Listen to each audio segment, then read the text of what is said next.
Hello, everyone. Welcome back to Geek Warning from the Escape Collective. I'm James Huang, and as is now becoming a somewhat regular occurrence for Geek Warning, we're mixing up the crew again today. For this week's show, we've got Dave Rome and Caley Fretz. Ronan and Zach are taking this week off.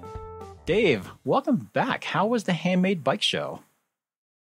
Very nice, very nice. A room full of very desirable machines and good people, so it's always a good weekend. Cool, excellent. Caley, it's been a little while. Your background looks different from usual. Where are you?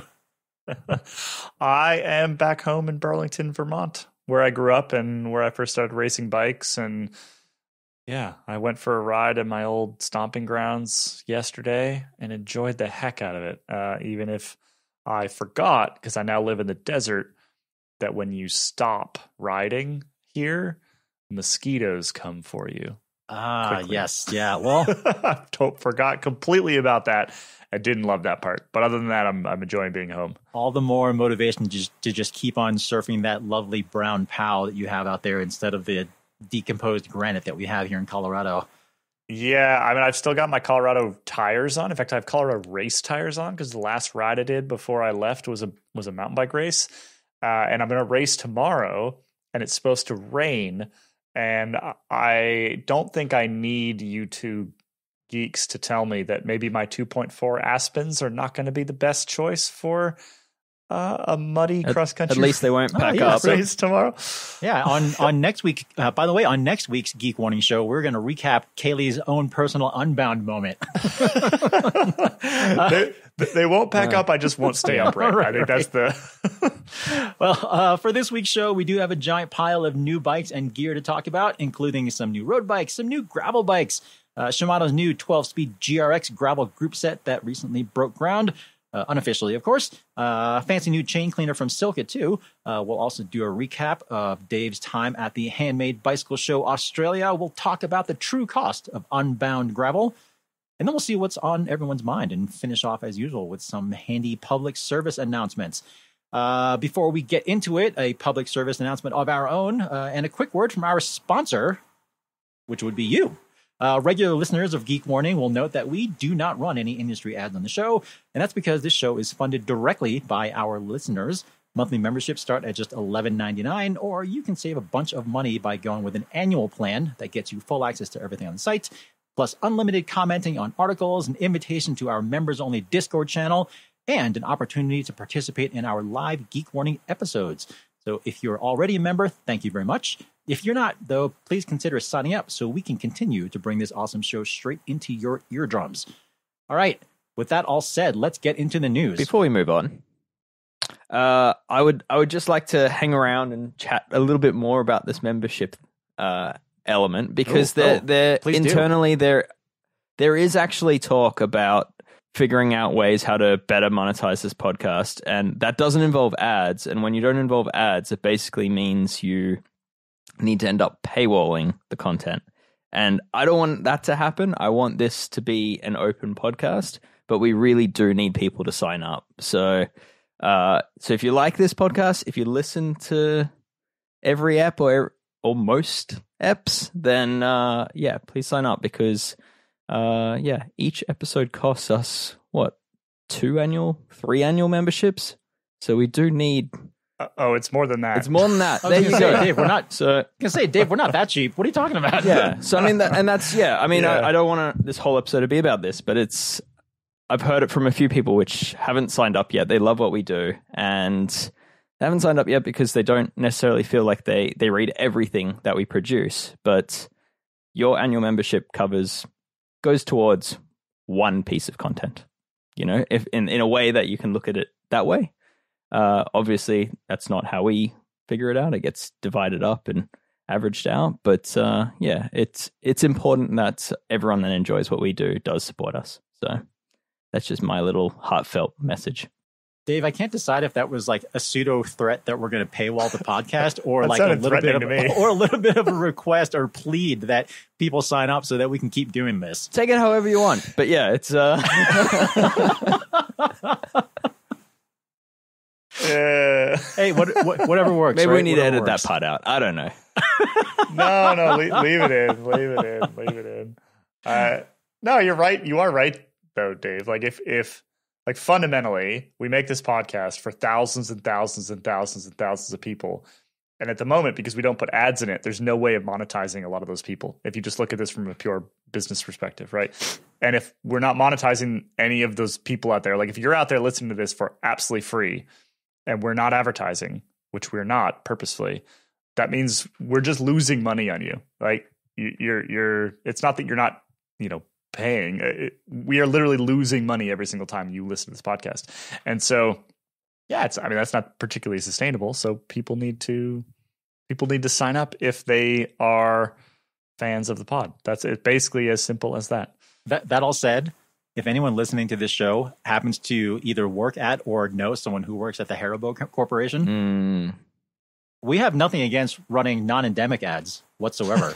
So if someone at Haribo wants to sponsor this podcast with a either cash or a product donation, that would be wonderful. Yeah, I'd be all for that. that's just basically circumnavigating James's addiction there. So, he doesn't need a salary if you're just going to send him the Haribo directly. Then that's just, yeah. Anyway. Just finding efficiencies. Yes. I was going to say, it all ends up getting spent the same way anyway. Yeah. Anyway. All right, let's get into the news, shall we? Enough of this tangent stuff. Not too long ago, Ronin found a new BMC Aero road bike underneath riders Ben O'Connor and Greg Van Avermaet at the Dauphiné. Both of those riders on AG2R. This is apparently a joint project between BMC and Red Bull Advanced Technologies, of all people. And it looks to take advantage of the latest changes to the UCI technical rules. We've got an extremely deep head tube. We've got a quite a bit deeper down tube and seat tube than the current Time Machine Road. We've got this big filled-in area around the bottom bracket shell. We've got these super, super wide fork blades. Top tube shaping is also really, really odd because it kind of starts out almost sort of like this big, long isosceles triangle up front, and then it sort of just tapers down to like this kind of like flat leaf springy sort of shape down by the seat tube. Integrated cockpit and fully internal routing, of course. Presumably this is going to be a replacement for the Time Machine Road, or maybe it's a new model altogether. We don't really know. Dave, what do you think here? I've definitely heard a rumor on this. But the rumor is that it's not going to be called the Time Machine, and that makes sense to me because that's super confusing that it was called the Time Machine because their time trial bike's also called the Time Machine. So it definitely makes sense that they're going to rebrand this. My understanding, it's probably not my info to give away. So yes, Caley. I was going to ask is it going to be called the Create Speed? Sorry, the hashtag Create Speed. It's not. It'll still have a machine in the name, and it's made for racing. Speed machine, go faster machine. No, machine's the second word. I think I won't share it just yet because that's probably it's probably a rumor too close. Do you want it? Dangling like that. All right, it's going to be called the Race Machine. Is what a certain birdie told me. So, which works out with the Team Machine and everything else in that sense. So, and the Pro Machine they used to have once upon a time. So, I think it works. It's certainly a better name than having the same name as your time trial bike. Yeah. Either way, the bike looks super intriguing. Like I wouldn't say it's the most particularly elegant looking design out there. Like it's definitely a little awkward looking. I would have to think that there is some good science behind it. However, particularly up at the front end with those super wide fork blades, there seems to be two schools of thought, as Ronan noted in his article. You've got kind of one group of designers who go particularly narrow at the fork blades, and you have another one that goes super, super wide. But one thing that I'm wondering about, and maybe we'll have this question answered when the bike is officially announced, is if those super wide fork blades kind of gives you kind of like a more forgiving aero envelope, so to speak, for running different tires and wheels, because that is always something that I feel like isn't talked about enough, that aero gains and aero efficiencies and stuff like that are often so conditional that I wonder if this is a way that you can kind of get around that a little bit.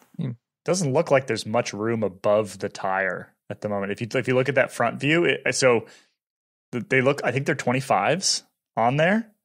I think that's what it says on the side. Who knows what they actually measure, but it doesn't look like there's much room for more than about a 28, if that is correct, which would be a weird choice. It would be, I think. It would be a little bit weird, although if it is really designed to be a full-blown dedicated aero road racing bike, then I'd say that's probably not a bad way to go. I mean, it obviously takes away some of the versatility, but if it's something that keeps it lower, keeps it lower, gives you if they have some sort of aerodynamic motivation for doing that, realistically, no matter what brand or shape of tire you use, as long as they are generally of a similar casing size, the overall wheel and tire diameter is not going to be all that different, but the width and the shape could change a lot, which again is kind of why I'm wondering a lot about that fork blade width. Yeah, no, you're right on what you're saying, James, where,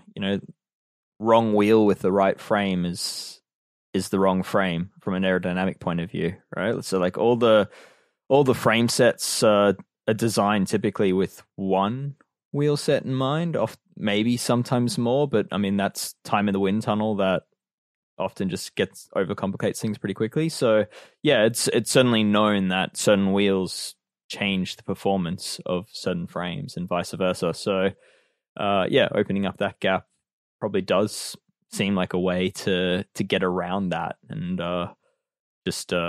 have more consistent performance in that sense. But yeah, in terms of the other rumor I heard with this bike is that the geometry is going to be a little bit different from what the Team Machine has been.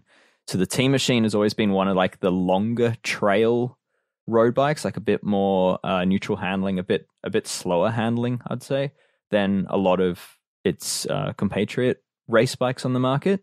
It's sort of got a trail around from memory, like the 61 millimeter mark, if I'm not mistaken, off the top of my head. And this one's going to be a bit more snappy from what I heard. So, yeah. No falling asleep at the wheel on this one, then. No. I mean, yeah, I love the Team Machine. But yeah, I guess it was always, they always pitched it on being like the best all round bike. It was always. They'll never shy to say it, it wasn't the lightest, it wasn't the stiffest, it wasn't the most aerodynamic, it wasn't the quickest handling. It just was a very lovely bike to ride that did everything well. So it kind of makes sense that they'd, as a racing, as a performance company, it kind of makes sense that they'd make a product that aims to do a number of those things better. Right. Well, as of right now, again, we don't have any official information on this bike just yet, but seeing as how it is early June right now and the tour is right around the corner, I suspect that we are going to know an awful lot more about this in just a few weeks' time. So stay tuned on that one. We'll bring you more as we get it. Another new road bike that Ronan uncovered, however, is presumably a new Factor 02 VAM. This one was spotted under Dylan Toons of Israel Premier Tech. This was in we were basically just going on one sort of blurry, fuzzy photo that Roden found somewhere, I think on social media. And if this is a new Factor 02 VAM, which would kind of make sense given his team and given the timing of the existing model, this one should still have very much a focus on very low weight. And the profile of the bike seems to support that. It's got very shallow profile tubes, super skinny seat stays, an integrated seat mast with some sort of telescoping topper, and it also has like a really thin looking tapered top tube.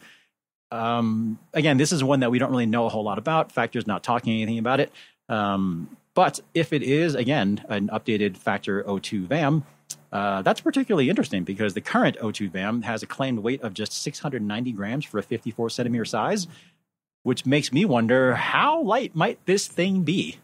Very is my guess. But I rode the current generation 02 VAM, and yeah, I mean it's exceptionally lightweight bike, but and it's also very stiff. But what I didn't like is that I got the sensation that it was almost too stiff on really rough terrain. Sort of you'd be descending on a rough road, and you could start to feel the wheels start to skip a little bit under you in certain conditions. So yeah, maybe they might dial it back. Who knows? It's we don't have any information on this, but I mean, from my point of view, I mean the the weight is already low enough. So I personally would like to see them just refine that ride quality just a little bit. And then I think they've got themselves a truly lovely bike. Well, one thing that's interesting about the seat mast thing is if you take what the companies who currently use seat masts, if you take what they say at face value, using an integrated seat mast isn't so much a way to decrease weight as it is a way to refine the ride quality. Yep. Giant in particular says this a lot. Yeah. And essentially the way that they do that is because you no longer have these kind of double layer overlapping telescoping sections right at that seat cluster where a lot of that flex happens. If you just get rid of that area or get rid of that sort of junction, then you can engineer a lot more flex at that point. So given how flat that top tube appears to be and that seat cluster, I mean, it is certainly possible that this new one is not going to be any lighter, as you said, Dave. But if it does give a much more improved ride, it could make it a much more usable bike. And in that essence, it would effectively, in my opinion, kind of make it a faster and better climbing bike if you're better able to just stay in the saddle and keep pedaling. Yeah, for sure. Yeah, it does seem like that integrated seat post concept is kind of making a comeback. Like the Open Mind, MIND, is another one, like a sort of an endurance road bike with an integrated seat post, specifically there for, as you say, James, to have a better control over that seated comfort. But yeah, I was seeing quite a few integrated seat posts at the Handmade show. So I mean, it does seem to be coming back in some regards. So anyway. Just a quick note for listeners here. If any of you are hearing strange noises in the background of my track, that's because I'm out on a balcony right now. I'm in Winter Park, Colorado, and there is a storm rolling through. There is some very dark and threatening looking clouds coming my way and some thunder, and I don't see any lightning yet. James, but if my audio if my audio suddenly goes dark and my screen suddenly goes very, very bright, you'll know what happened. James, was that an S-Works Epic World Cup I just saw blow past you? In a tornado? Yeah. No, I don't have that bike up here with me. Oh, okay. All right. Must be someone else's then that just went past you. Yeah. All right. Yeah. Although you and I both do have one of those in for review. Yeah, so. mine's on S-Works. Anyway. It's thankfully just that little bit heavier, so it's safe in a storm. Okay. Yeah, I have to time mine down at the end of the ride. Anyway, moving on, we have some other new stuff to talk about. It's some pretty big news coming out of Unbound Gravel on the tech front. One of the biggest ones is probably a new 12-speed mechanical Shimano GRX gravel group set. This, I would say, is probably, I think it's safe to say that this is long overdue. Shimano, I think, is kind of quickly falling off the back with gravel gearing and group sets and that sort of thing. So this one appears to finally bring more suitable one-by gearing to GRX. It has a lot of mountain bike styling cues and design features in it. It looks like it is compatible with Shimano's current 1045 or 1051 tooth cassettes. You have a more mountain bike-like rear derailleur design that goes onto a micro-splined cassette freehub body. Otherwise, the brake calipers and lever design actually look pretty much carryover, aside from what is surely some new internals and levers. We don't know a whole lot about the crank arms right now. We also have a bunch of other questions. Shimano, of course, is not really saying anything about this, but there is clearly a new GRX on the way. And it's mechanical. And it is mechanical, yeah, which is a pretty big deal, I would say, considering on the road front, everything seems to be going electronic. There certainly would be a new GRX Di2 coming out at some point also. We haven't seen that out in the wild just yet. In addition to that question, we also don't know if Shimano is definitely going to stick with a 2x offering as well. I mean, Shimano is pretty big on multiple chainrings up front for, I guess, if for no other reason than the fact that they're able to do it really, really well. They do it really well, and I'd say, speaking from a mountain bike point of view, Shimano's stuck with 2x way beyond the market wanting them to. So given that the gravel market still wants 2x, or a segment of the gravel market is still very keen on 2x, it makes perfect sense that we'd see 2x continue. Yeah, I remember they refused to send me 1x to review. This would have been like right at the end of my VeloNews years, so like 2017. Yep.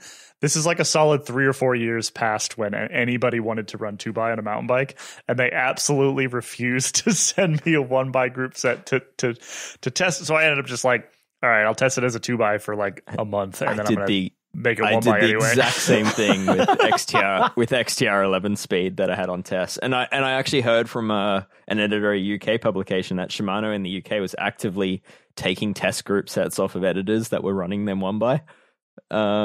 Yeah, they were like coming and confiscating them. Yeah. I don't know if that was in relation to the 10 speed stuff when like the clutch trailers first came out, or if it was more 11 speed. But yeah, either way, it's hilarious.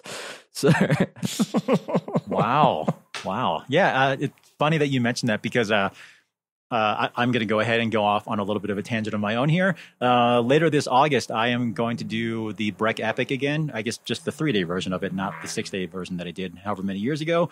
It's this big high alpine multi-day, in this case a 3-day mountain bike stage race. And the last time I did it, it was on a 2x11 Shimano XTR Di2 group set. And that was, as you said, Caley, already at the point where 1x was pretty quickly taking hold. I'm pretty positive XX1 had already come out at that point. So I remember thinking that it was a little bit odd that Shimano really wanted me to run 2x. But that said, it did work really, really well. Yeah. I know 2x is not popular. Well, it's dead basically for mountain bike. But I will say in that stage race over 6 days and in that kind of conditions, it worked awesome. Yeah. They do a good job with trailers. I sometimes wonder what we've left behind there. You know, like the last time I raced Leadville, I ran a 2x, and that was basically because the speed differential between different parts of the course was so high, right? Like I needed to be able to pedal and shift, you know, and not just have like one bailout gear, but actually have like a couple different gear options at 18 to 25 miles an hour. And then I also needed to be able to get up the side of Columbine, you know, a 15% grade at 12,000 feet. And basically needed the lowest possible gear I could possibly find. And yeah, like 2x was the obvious solution to that. And even today, I'm not sure any of the 1x drivetrains would actually perform as well in terms of providing me the range while also providing basically not just leaving me jumping between a 10 and 11 all day, right? Tooth cog, I mean. That's my nightmare. It's just like the massive jump in between those two gears, and that's your only two options along some flat stretch of windy road. No, thank you. Right. Yeah. Well, I mean, stranger things have happened, right? And we definitely see trends depart and return at some point. And I'm not going to say that like a mountain bike triple is ever going to come back into fashion, but I mean, Classified's trying to keep the dream alive right now. To an extent. I mean, I don't think we're ever going to see a conventional multi-chainring front derailleur mountain bike drivetrain come back. It just seems like that horse has left the stable, in particular in terms of frame manufacturers, because no one wants to design around a front derailleur anymore. Nope. Especially given it the effect it has on the kinematics of suspension. Yeah, I mean, that was a huge leap forward, is ditching the front derailleur for frame design. Yeah, but as far as gravel goes, I'd be extremely surprised, as you said, Dave, if Shimano ditched multiple chainrings, because it does work really well, at least certainly the way that they do it. But like, you know, the boiled frog parable, right? Mm-hmm. You know, like if you chuck a frog in a pot of boiling water, it'll jump out. But if you put a frog in cold water and then turn it up, put heat underneath it and get it to boil, it'll just stay in there because it doesn't really realize what's happening.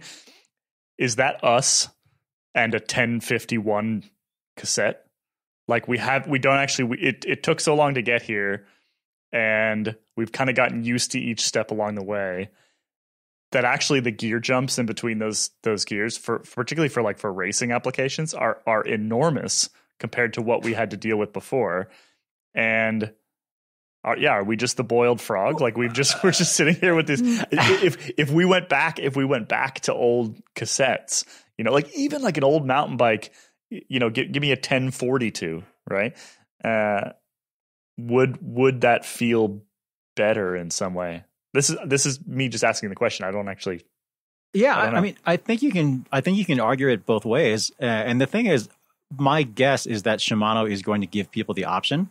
Because I mean, I don't think we should fixate on that 1051 cassette, because there is also going to be that 1045 option, which is very similar to the 1044 Explorer cassette that SRAM runs for their gravel stuff, as one of their options.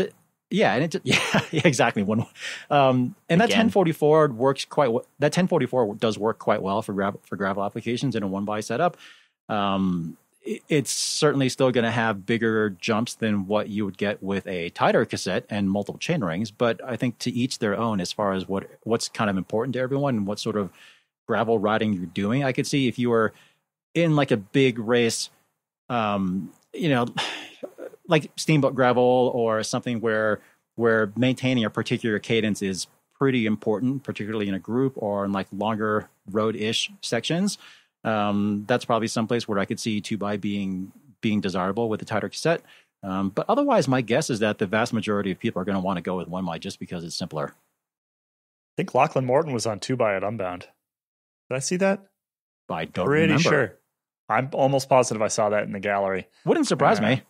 No. That's a perfect example, right? Like, I just happened to see Keegan Swenson's Instagram post earlier, and I think his average speed, or maybe it was a Lifetime Instagram post, average speed was like 20.5 or 21 miles an hour for 10 hours. Which is just on ludicrous. gravel. Wow. But like, yeah, how do you even get an e-bike battery that big? Like, I don't know. I mean, they're running much larger front chain rings. So they do, they're spending the bulk of the day in the sort of nicer bit of that cassette. They're not just dropping in between the 11 and the 10 all day. But even so, I think you could make a pretty good argument that a double is actually a better system for a race like that. On that topic, I actually have an opinion about a lot of the drivetrain issues we saw happen in that muddy section 12 miles in, which is when you get packed up mud like that, a narrow wide chainring, once it has a huge amount of grit and mud in it, it's the narrow wide chainring profile that actually doesn't allow any room for the chain to sit down onto the chainring. And in that sense, a more traditional chainring would probably actually have better chain retention. And I've only seen limited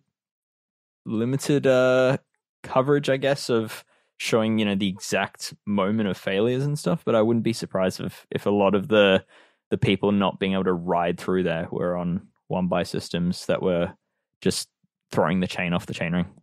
Yeah, certainly entirely possible. Who did not have any drivetrain issues, however, were the crew from Rodeo Labs, because they were all running single speeds. Nice. we wanted to talk about this, so should we kind of explain what happened here? Don't worry, we're gonna get to that. Just we'll come back to it. Sit tight on that one just a little bit. While we're on the topic of Unbound though. So as I was saying, before I wrap up this part, Shimano doesn't have any official info that they have disclosed just yet, but this one very much looks like a cake that's fully baked. So I'd imagine a full reveal very soon. Another bike, another new product that we saw, or I shouldn't say we, a lot of this came from our fellow independent bike journalist, Ben Delaney from The Ride with Ben Delaney. You can check out his YouTube channel. He also spotted a new Santa Cruz Stigmata gravel bike at Unbound. It's actually a bike that Keegan Swenson used to win the 200-mile pro men's Unbound Gravel category. That current generation Stigmata came out in mid-2019, so that one's also due for an update. And from what we can see, again, this is not any information that's coming directly from Santa Cruz yet, but it looks to be quite a bit more kind of like mountain bike-ish in profile. You've got like quite a bit lower top tube, more slope to it. It appears to have a lot more tire clearance. Wouldn't be surprised if it cleared like a 700 by 50. Another trend that we're definitely seeing with this new generation of gravel bikes in general, this one's also going to be compatible with SRAM's UDH, that universal derailleur hanger, which will make it compatible with the new transmission stuff. It's got a down tube storage compartment. Certainly looks like it's still 2x compatible. Still carbon fiber, of course. But again, we don't really know a whole lot about this one, but this one looks like it could be pretty good. It also looks a lot more on brand for Santa Cruz. Definitely. James, you and I had previously reviewed the current generation Stigmata, and I guess what we came away with, as well as a lovely bike, it just kind of felt a little bit generic for Santa Cruz. Like you could put any brand on it and it would be, still a great bike, but it's not what you'd expect from an iconic mountain bike brand. You'd expect something a bit more defining. So yeah, I think this seems to tick a few of those boxes, even if it's just for the down tube storage that does it. But yeah, I don't know. It looks like a cool bike. It does look cool.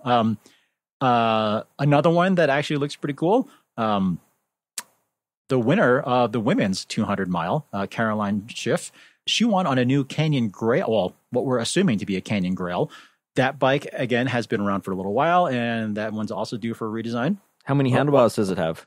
Oh, wait, it only has one. It only has one. That's the right amount. It is. There is no more dual decker hover bar thing. We have a one piece conventional carbon bar up front, still like an fully integrated bar and stem setup. It does have headset routing. Boo. This bike also has UDH, no surprise. Whereas the current Grail has a round 27.2 millimeter seat post. This one moves to a D-shaped seat post. There's also down tube storage. This one's definitely still 2x compatible. It's got 4 mounts on it. It seems like Canyon is pushing the Grail and Grizzle a little bit further apart at this point. Like it seems like they're making out the Grail to be more of like your gravel race bike. That seems to be where it's going, and the Grizzle is going to be more of like the gravel adventure bike, which makes sense. As it is right now, the Grail and the Grizzle are awfully close to each other. So that seems like a logical step. But it's 2 wildly different use cases. So makes perfect sense. Totally. Yeah. So yeah, this is one I'm pretty interested to see. I actually own a Grail AL myself.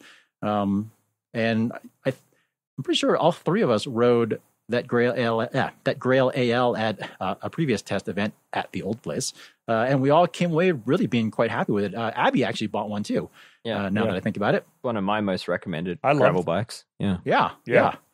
Love that bike. So Schiff again won on the carbon fiber version. I would have to imagine there will also be an aluminum one that has probably identical geometry, and the aluminum one never had the hover bar, but it certainly is not going to have it still. So we'll see what this one looks like too. Yeah, I would say Canyon typically don't always keep their lines in sync. So it's quite possible we'll see the carbon bike come out and the alloy bike just remain completely unchanged. And I base it on the fact that, like, you look at the current Endurace bike and they've got the entry-level carbon is actually a very different geometry and frame, while they're still running the older version at the high end of the carbon. So, yeah, I think Canyon just do things as it suits them, and don't necessarily revamp the entire lineup in one go. So, yeah, it'll be interesting to see. But either way, all of us recommend that alloy bike because it's great, and most importantly, it has a common cockpit and a normal handlebar on the front. I don't think I've ever recommended anyone buy the Grail Carbon with the hover bar. It's just too polarizing. It is polarizing. I have ridden that hover bar, and the thing is, aside from the way it looks, it's actually not a bad setup. It works. It does work. But it just looks terrible. It just looks awful. And I still don't know how that one got out. Like, I don't know how that one got through the whole process, mostly because at launch, the press people, like the marketing folks, were all like almost apologizing for this thing, right? Like literally out from day one, which is not the best sign for a new product. Well, I mean, it stood in the lineup for a long time. It did. So they must have still been selling it. And it certainly was something that set Canyon apart. No question it set it apart.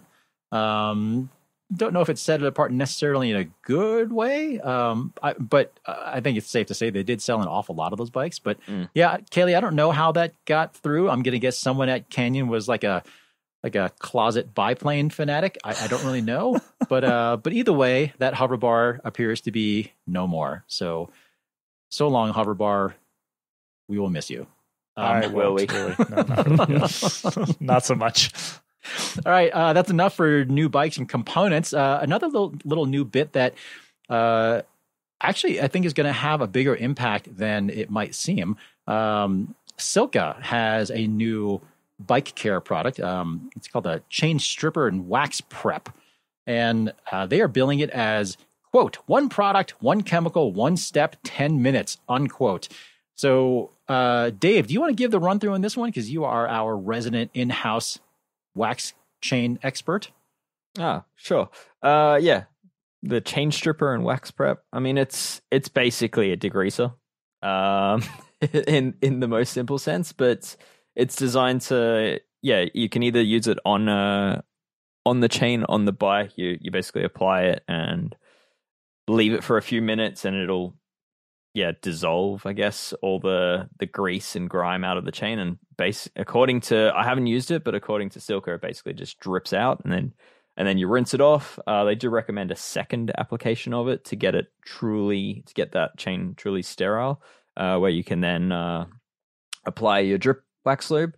Otherwise, they're also saying it's like the perfect prep for if you want to do like a submersion hot melt wax, that you can basically dunk a new chain in this and leave it for a few minutes, rinse, and you're ready to go. So what they're trying to solve here is that previously, if you wanted to really get into the submersion hot melt wax game, you needed to get that chain down to bare metal, and that often required multiple flushes of pretty heavy chemicals. So you'd normally start with white spirits and go on to sort of like a denatured alcohol after that, and it's not so cheap and it takes a few processes, and it was quite a barrier to entry for a lot of people. So Silca's trying to remove that. That all said, and while I actually suspect this product works incredibly well, it's probably worth noting that it's not the only one that does this. Ceramic Speed UFO Clean is seemingly I've used UFO Clean, but I haven't used this new Silca product, but there's seemingly very, very similar stories with what they do. And that UFO Clean for Ceramic Speed, I mean, that's the product they use themselves in-house when prepping chains for their the UFO chains, their own in-house wax chains. So it's sounds like they're both playing in a very similar spot with these products.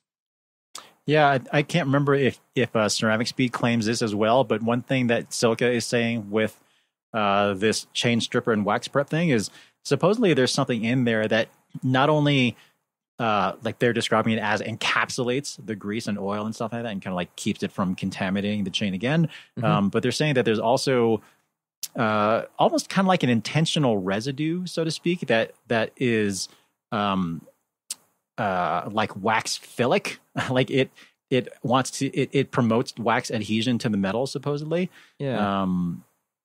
I mean, if that's all true, then even if it's only just as good as UFO Clean, I think the more products we have like that are on the market, the better. Because I know that in previous episodes we've had kind of contrasting attitudes about the whole chain wax thing, mainly because of the difficulty of prep and how easy it is for people to get wrong. But I'd say the easier we can make that process, the better it will be, because for sure chain waxing is not best for everyone in every situation.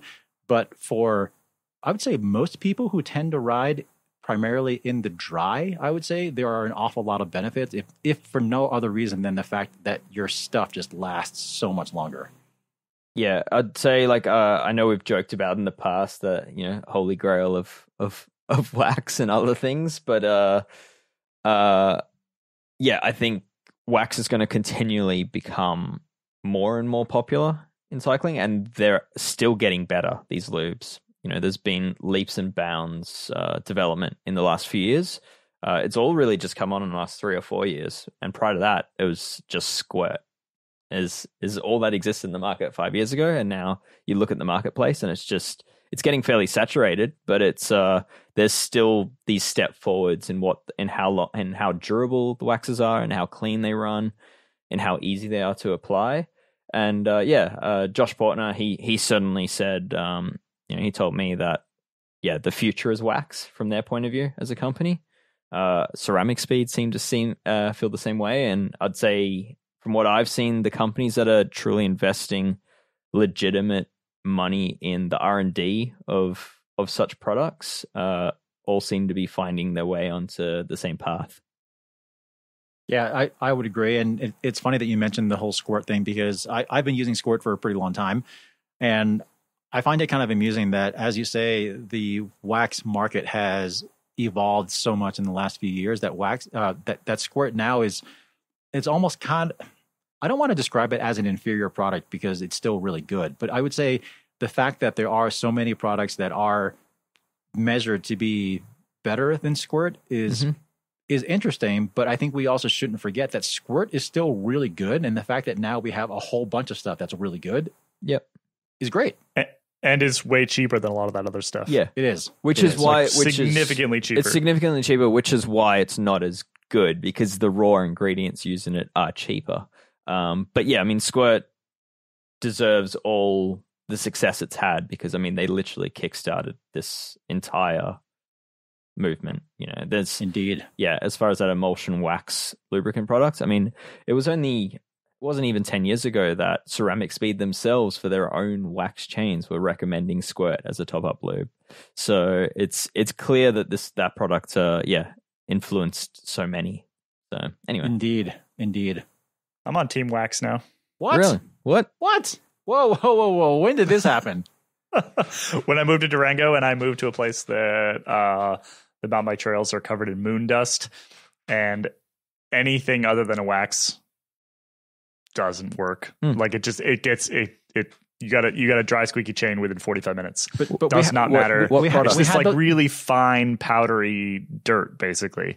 But the conditions in Boulder were not all that different, and back then you were just not on the wax train at all. Oh no! It's way more moon dusty in Durango. Like it's a much finer dirt, like less kind of kitty litter and more like powder,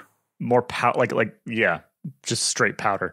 And wax is the only thing that I found that sticks around and that doesn't just gunk up or gunk up immediately. You basically, your two options if you want to be able to ride for more than 45 minutes are wax or something that basically just turns your entire drivetrain into a pile of sludge, which is quiet at least, or swift. Yeah. But anyway, I refuse to break out the crock pot. Oh, okay. That's what I was going to ask. Are you drip wax or your hot melt? Drip wax. I can't. No, because I don't see you doing the crockpot thing. Because whatever the dirt is, and I should find out. There's a lot of clay around it, whatever it is.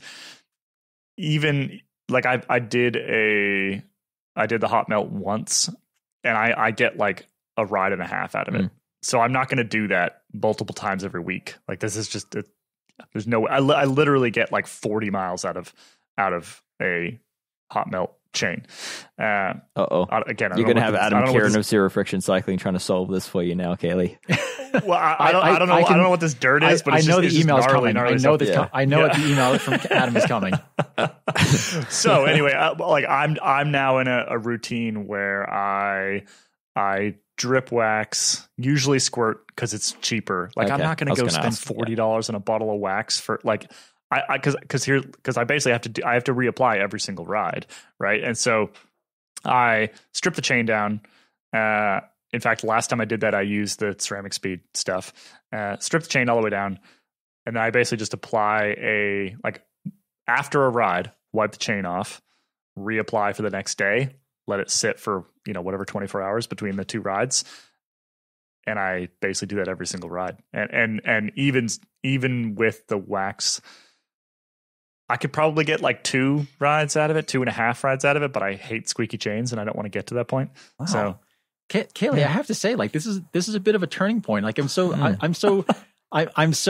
proud to witness this moment in your bicycle maintenance progression here. It's a big deal. Just entirely conditions based. Like I'm back in Vermont now, and I'm it's raining outside literally right now, and I'm like, right. So you're dumping motor oil on it now.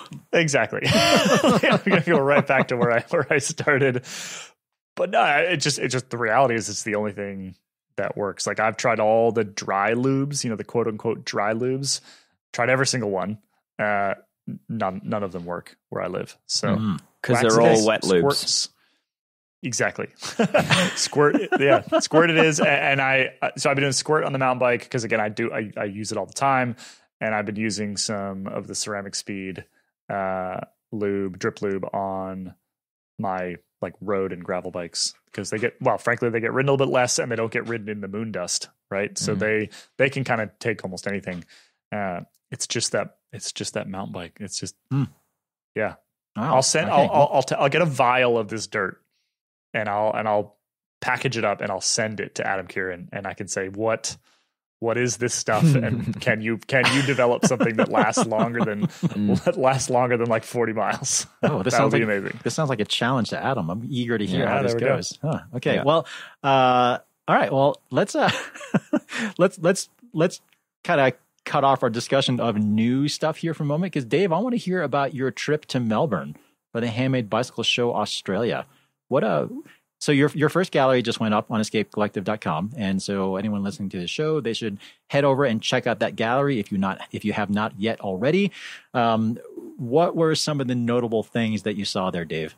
Yeah, so I should preface this by saying I am hoping to have a special episode from the show with an interview, multiple interviews with.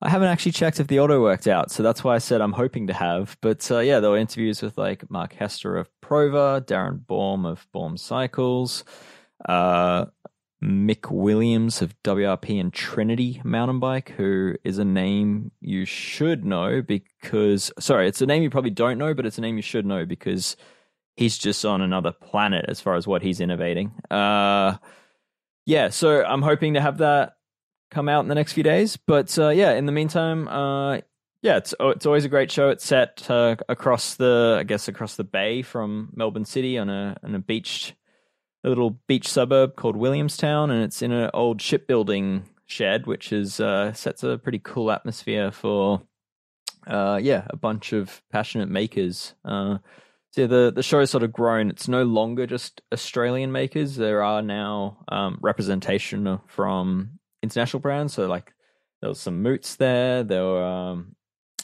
was some brands from Italy, which I'm struggling to remember how to pronounce. Officine Matteo, I think it is.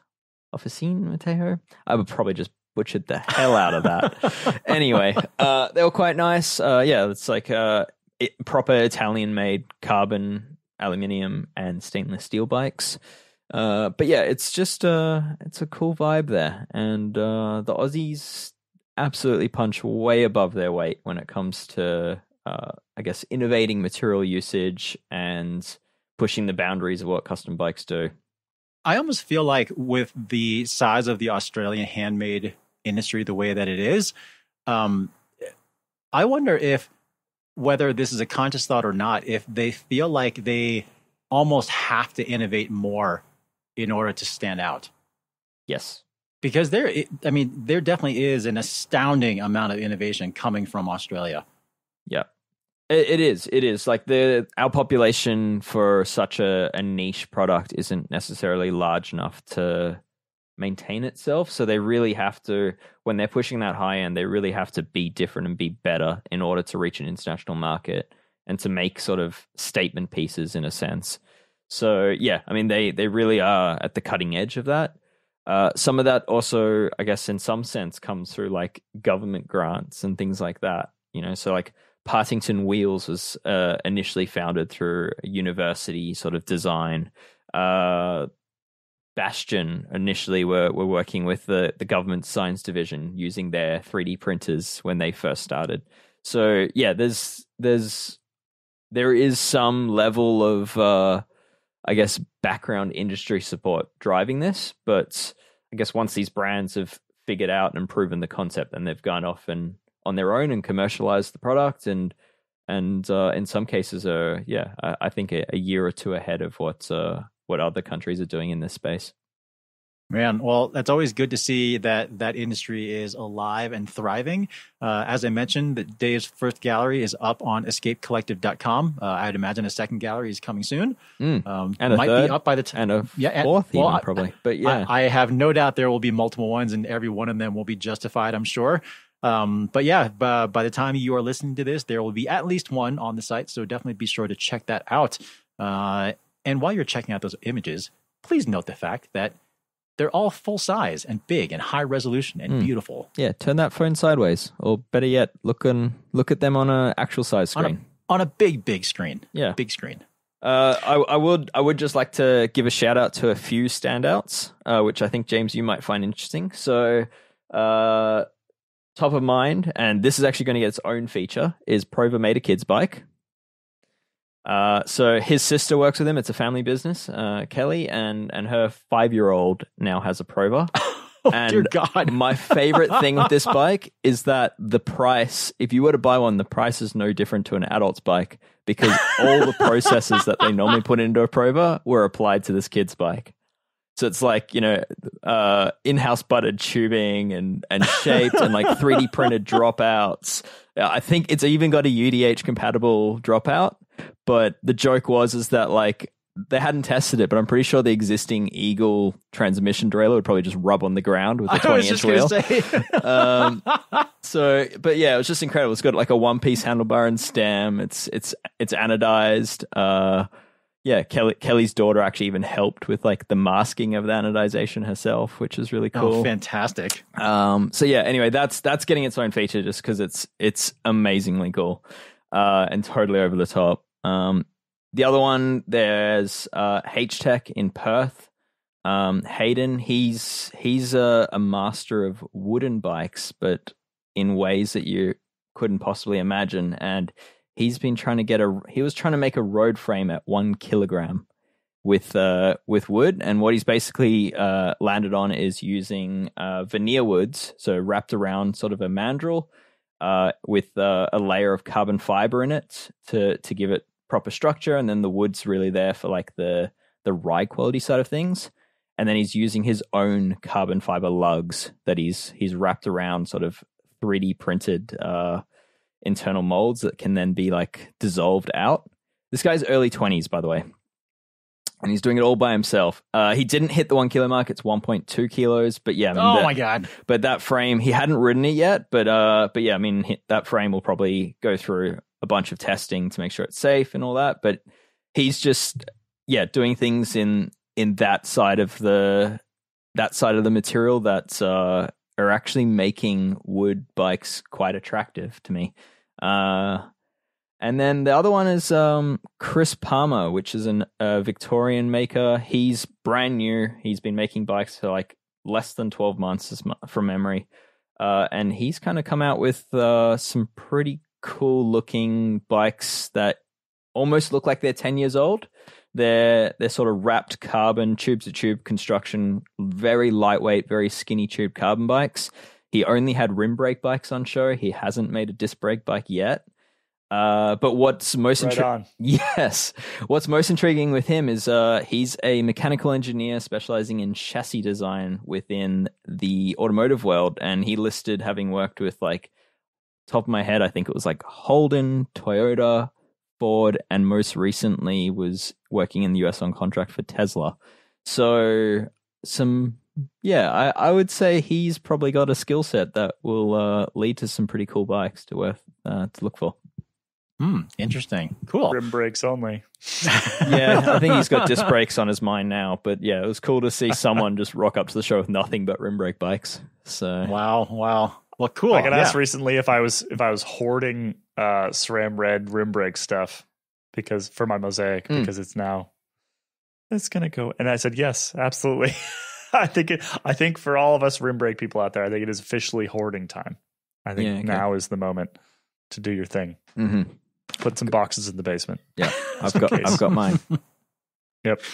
Well, cool, Dave. I'm looking forward to seeing all that stuff. Like, again, check out all that stuff on the site. While you're in there, also look up Matt Wickstrom's article on how to buy your first custom bike. That's another really good resource there if that's something you're even considering. But yeah, go ahead and get yourself a membership so you can check out all that stuff unlimited. All right, we are running kind of long on this show here, and there's still some other segments I want to hit before we wrap up here. Caley, Dave, do you guys have anything on your mind this week that you want to talk about? I feel like I just shared mine. That's okay. Fair. Yeah. I just want to shout out Modern Mountain Bikes. Just shout out to Modern Mountain Bikes. Because they're amazing. Because they're amazing. So I went and rode the trails that I literally spent every Wednesday night of my entire youth racing a cross country bike around. From about, sort of like late 90s to about 2006 or so. And so you can kind of picture the era of bike, right? Like I think the last bike I had there was an old Trek Fuel. 26-inch wheels, just getting into tubeless at that point, like mostly kind of faked it tubeless, lots of electrical tape and yeah. Anyway, rode some of the same trails yesterday on my Epic Evo, which I love that bike, but there's lots of other very good bikes like it. And it was absolutely shocking how much easier. And granted, I think I was probably a better mountain biker in 2006, or at the very least, I cared less about crashing, right? Like I was 17 years old. I was racing like all the time. I didn't care about crashing because I was 17 years old. And I swear, granted, Strava didn't exist back then, which is unfortunate, but I can guarantee you that I was going significantly faster yesterday as a 34-year-old putzing around in the woods with nowhere near as much fitness and way more fear. And just shout out to modern bikes, because I think anybody who's been riding, particularly mountain bikes, as long as we have, again, it's a bit of it's like the reverse of the boiled frog. Like it's hard to really recognize how much better we have it than we did 15, 20 years ago, until you either go ride one of those old bikes or you go ride a trail that you haven't really ridden in about 15 years. And you're like, holy shit. Like I remember this feature and I remember it being just like terrifying every lap. And I just rode over it and it didn't even matter. Caley, I would love for you to somehow figure out a way while you are in that area to do a back-to-back comparison, one on your Epic Evo, but the other rides should be on an old Catamount. So you should do your old Catamount trails on an old Catamount and compare the performance of that old URT mountain bike design to your current Epic Evo. I don't have a Catamount at hand. I could race back-to-back on my Epic Evo and my dad's 1997 Cannondale Killer V. Ooh. With a head shock. Ooh. Does it still work? It still works. So I rode it last time I was here, and I'm just shocked that anybody was allowed to make a bicycle that bad. So my dad used to endo on this bike all the time, and my brother and I would laugh at him. We'd be like, we'd be like, haha, dad can't ride mountain bikes. Haha, you just hit a stump and flew over the handlebars. And then I ride it and I'm like, oh. Right, because you're basically riding the equivalent of a penny farthing. It is actively trying to buck you over the front. I'm just surprised that Killer V is still in one piece. It's still going. The Killer Vs were fairly reliable. Oh, it was it was the Ravens that were really. This is a hardtail. Right. This is a hardtail with whatever 60 mil of head shock travel. Mm-hmm. And rim brakes and 26-inch wheels, and I made it into a 1x at some point because I think the front shifter broke and we just didn't put a new one back on, so now it's a 1x. But terrifying bike. Well, anyway, that's my what's been on my mind since I rode yesterday, because I was just riding these trails yesterday and I was like, I'm just zipping through the woods, going so much faster than I thought I should have been able to go with current fitness levels. And it was just the bike, and it's truly astounding how far we've come. Okay. Caley, I have, being significantly older than you, I would say that I very, very much agree with you on that, because, I'm not surprised at all that your dad used to endo a lot on that bike, because mainly because the front wheel used to be essentially directly below him. Turns out, so bad. Turns out good geometry is good. Yeah. All right. Well, I've got something on my mind this week that is related to Unbound from this past weekend. So, to be clear, I did not ride Unbound. I was not there. I have never ridden Unbound. But anyone who has been keeping track of what happened there this past weekend certainly is aware of the absolute mud fest that occurred early on in the race. And I mean, that's sort of a separate topic, the mud in and of itself. You can check out Matt Denif's gallery that he put together on the site to see what that really looked like. It was quite apocalyptic, I would say. But from a tech standpoint, one thing I wanted to talk about was sort of, kind of the true cost of entry of an event like Unbound that is just so just destructive to gear. I mean, we saw... I have no idea how many derailleurs got ripped off of that thing, ripped off at that event. How many frames were worn through from all the abrasive mud that they were trying to ride through and caked up on the seat stays and stuff like that. Anna Mariah Rook, a former coworker of all of ours, She came in second at the women's Unbound XL, by the way, which is amazing. And then actually, while we're on that topic, a friend of ours, Kristen Legan, won that event. So pretty amazing. Congratulations, Kristen. But anyway, Anna Maria had the state of mind to take her bike completely apart after the event, after she got home. And for sure, a whole bunch of her components were completely destroyed, like not usable anymore. But she also wore through several layers of carbon on her seat stay, on her specialized crux that she bought and paid for herself. So she now has to have that repaired at Ruckus and has to have that repainted and stuff like that. But like basically anything metal is just destroyed. Like her headset bearings are toast. Anything that is steel is rusted.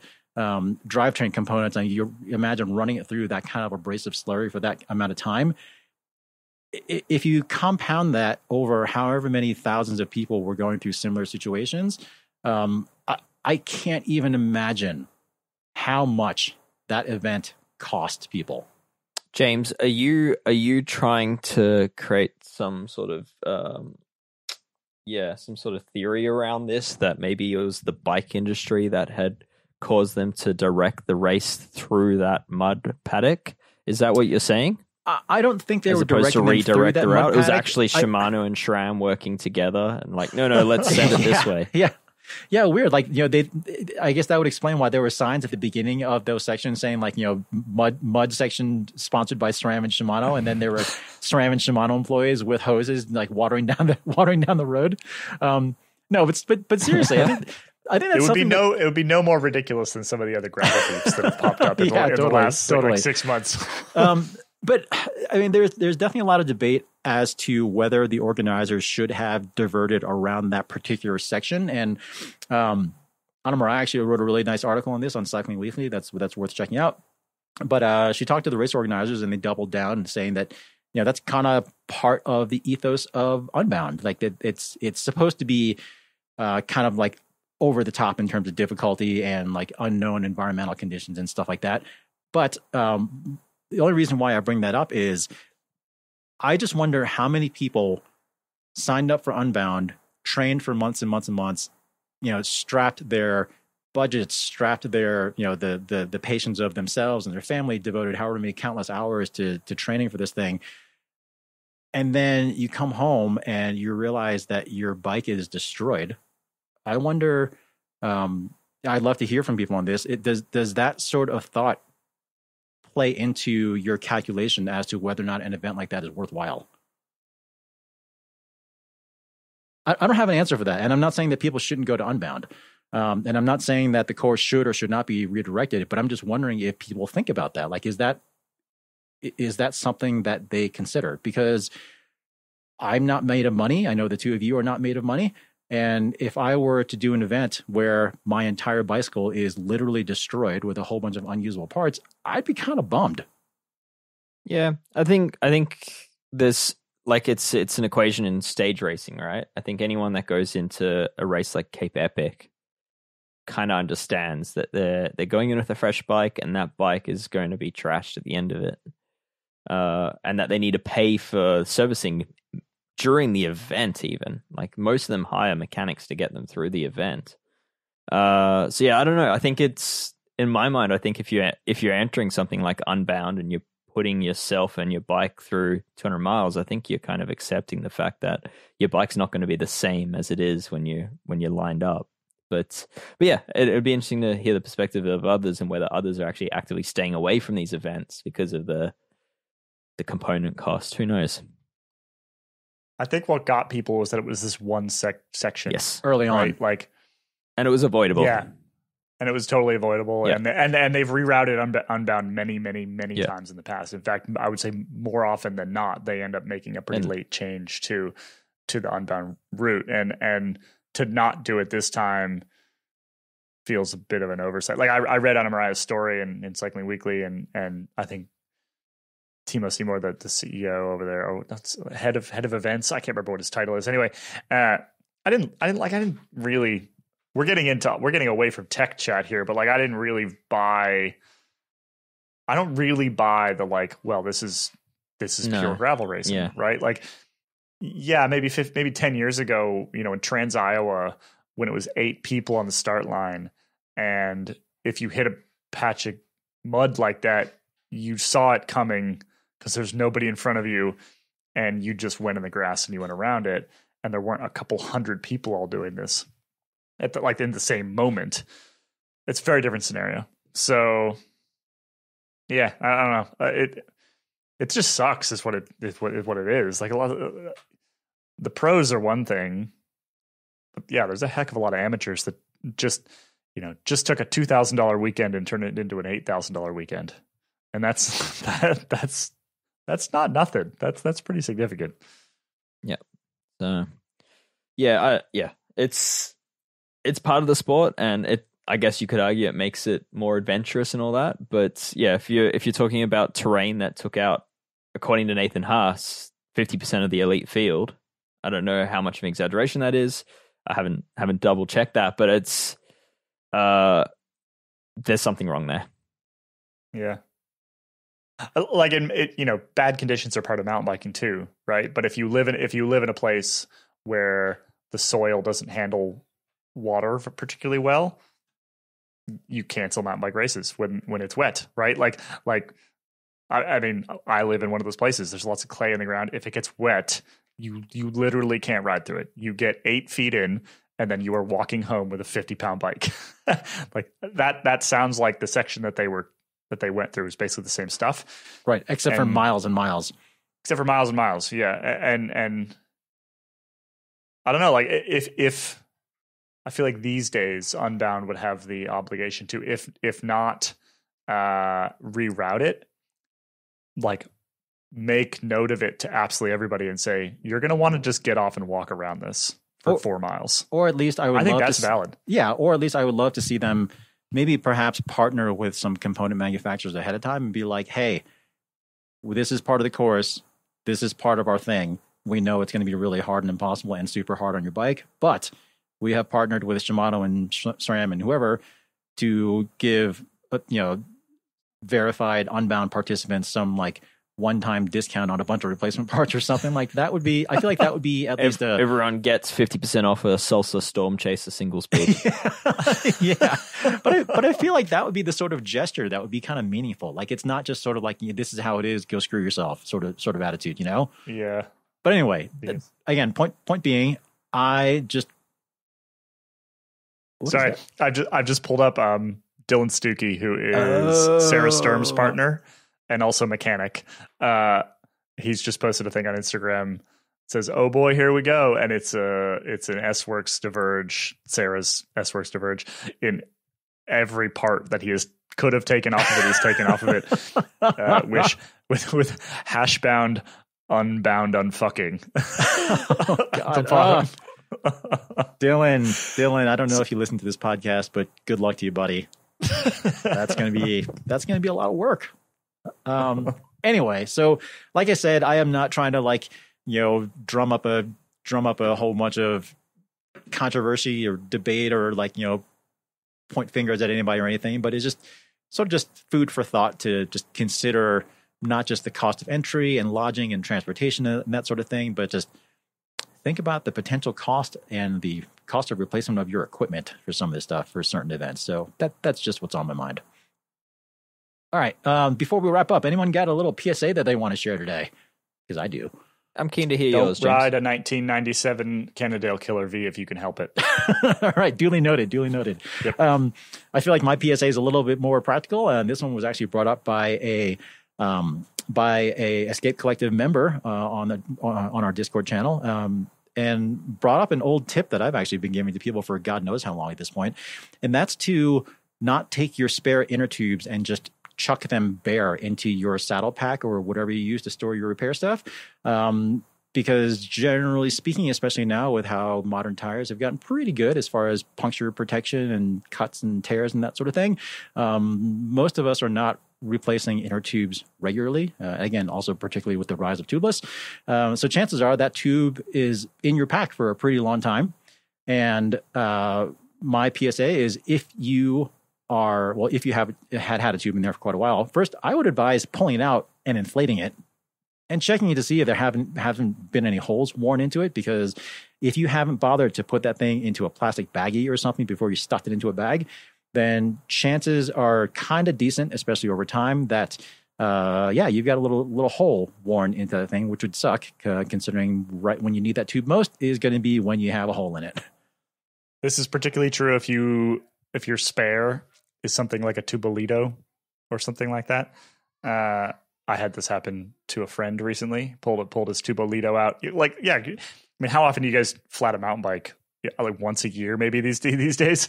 And so, pulled his Tubolito out, stuck it in. This is after trying like 8 different plugs. Finally gave up. Starts inflating it, and it's just worn a hole straight through the side. So top tip, if you are the parent of a toddler, toddler socks are the perfect size to hold your Tubolitos, and even a small tube. Or if you're not a parent, you could just like go to the store and buy a pair of baby socks. Oh, hey, how about that? They're like the perfect size for just wrapping up a Tubolito or a small tube and sticking in a saddle pack, or in my case, the little like box thing that sits at the bottom of an Epic Evo. Right. Or what you do on the road bike is you take your tube and stick it into a sock, and then you take your tube in a sock and stick it into another sock that's underneath your saddle. Yeah, I like to double sock it. Yeah. Very important. Very important. Anyway, well, that is my PSA for this week's episode of Geek Warning. And I think we're just going to go ahead and wrap up there. So as always, thanks so much for listening to the show. And just another reminder, please, if you haven't already become a member of the Escape Collective, please consider doing so. It really is super helpful. Again, like monthly membership down to just $11.99 and discount if you do an annual membership, which we highly recommend. And then other thing that's really helpful for this podcast in particular is if you have not already left us a rating and review on iTunes, please go ahead and do so, because it does help people find this show and help us reach a wider audience. Yes. I met a few people on the weekend that told me how much they used to love I'm just the other show. And we're sad that it had left and didn't know that we're around. So I think we're still not quite reaching the whole audience that we were before. And if you know someone that used to listen, check that they're tuning in now. Can I make a small announcement? Please. Oh, please do.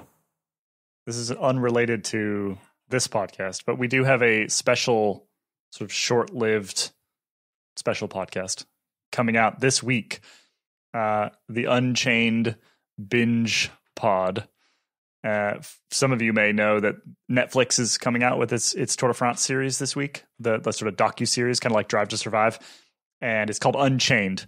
And well, frankly, we're gonna watch it, and then we're gonna talk about it, and we're gonna do that for all 8 episodes, and that's gonna show up starting at the end of this week and then into next week. And I'm actually kind of excited about it. I was saying this to my family today. I was like, I've made kind of like roughly the same podcast for like 6 years now, right? Like, we do a weekly show, so there's always something new to talk about. There's always interesting things to talk about, but it's like roughly the same format. I've been doing this for a long time, and this is a totally new thing. So I'm looking forward to making it, and it'll be fun to watch the show. It'll be fun to talk about the show, and I think it'll be a fun podcast to listen to. So that's the Unchained Binge Pod. I strongly worry that you're not going to watch each episode enough, multiple times, and report on it from the various different aspects you see. And of course, I'm referring to the New Zealand podcast, The Worst Idea of All Time, where they find a terrible movie and they just watch it. They watch the same terrible movie every week and then discuss what the new findings they found as they slowly lose their mind throughout the season. This is where I want you to go with the binge watching podcast. I just want to point out that Caley is the editor-in-chief of Escape Collective, and he has just given himself a job where he is getting paid to watch TV. So I just want to point it out. Like 8 hours worth. Like 8 hours worth.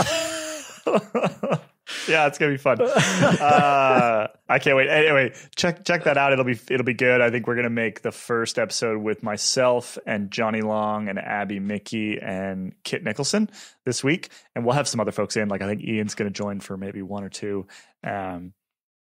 It'll be good fun. You can either get it on the Unchained Binge podcast channel, or if you just subscribe to the sort of main channel, the Big Escape Collective Uber channel, we'll drop it in there as well. It'll take a little bit longer to show up there. We're going to spread them out a little bit more on the main channel. So yeah, just a little plug for that.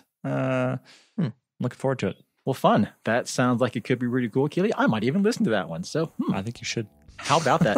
All right. Well, with that, again, thanks again for listening, and we will see you next week for another episode of Geek Warning. See ya. Cheers.